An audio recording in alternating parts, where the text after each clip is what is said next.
મહારાજા સયાજીરાવ ગાયકવાડે વડોદરા શહેરને ઐતિહાસિક ધરોહરો આપેલી છે, ત્યારે આ ઐતિહાસિક ધરોહરની જાળવણી કરવામાં ન આવતી હોવાને લઈને હેરિટેજ પ્રેમી એવા શક્તિ પવારે પોતાની લાગણી વ્યક્ત કરી હતી।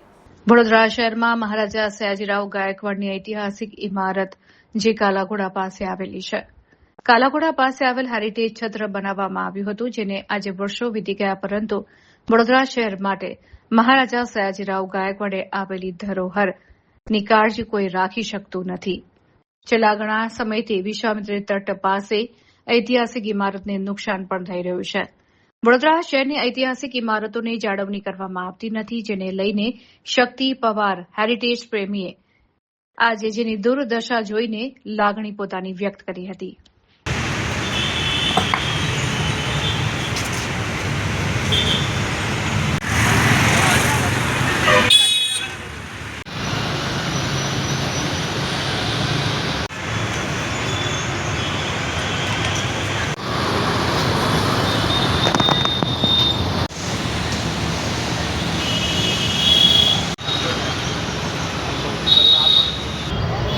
ઐતિહાસિક એટલે આની સાથે સયાજીરાવ ગાયકવાડ જે થડ છે એમની બહુ લાગણી અને પ્રેમ જોડાયેલો છે। એકચ્યુઅલી એમને જ્યારે 12 વર્ષના હતા એમને દત્તક લીધા 1875માં।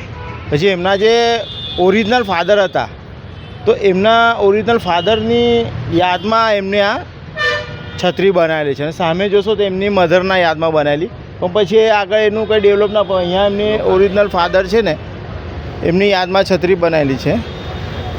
અને અંદર એમની પેલું પાદુકાઈ મૂકી હતી, તો 1900ની સાલમાં એ બી ચોરાઈ ગઈ, પણ એટલે એમની ઓરિજિનલ જે સયાજીરાવ ગાયકવાડના ફાધર છે એમની યાદમાં એમને આ છત્રી બનાવી છે। અને આજે એની હાલત એકદમ દયનીય છે, ને તમે જોઈ રહ્યા છો કે બધા ઉપરથી પડી રહ્યું છે અને ક્રેક થઈ રહ્યું છે, પણ તંત્ર હોય કે પછી રોયલ ફેમિલી ગાયકવાડ ફેમિલીમાંથી કોઈ તદ્દનતર નિષ્કાળજીના સ્વરૂપે એને છોડી દેવામાં આવી છે અને કોઈ જોવા તૈયાર નથી। કેવું લાગી રહ્યું છે તમને? એટલે એ તો અમે આર્ટ લવર કે ભાઈ હેરિટેજ લવર તરીકે આમ દુઃખ થાય છે કે અમે કશું કરી જ નથી શકતા, કારણ કે તમે કોઈ આપણે પરમિશન વગર કશું કામ થાય ને આ એકદમ ઐતિહાસિક વસ્તુ છે, એની તમે બધું આ કોતરણી પણ જોઈ શકો છો કે બહુ વ્યવસ્થિત એકદમ ઝીણવટપૂર્વક કામ કરેલું છે। એટલે આવું કામ હવે કરવું અને કરાવવું અશક્ય છે। એટલે ભાઈ એક હેરિટેજ લવર તરીકે મારી તો એ જ ઈચ્છા છે કે આને રિપેરિંગ થાય, જે તે સ્થિતિમાં પાછું આવે, એટલીસ્ટ એટલું તો થઈ શકે છે કોર્પોરેશન કે ગાયકવાડ થ્રુ।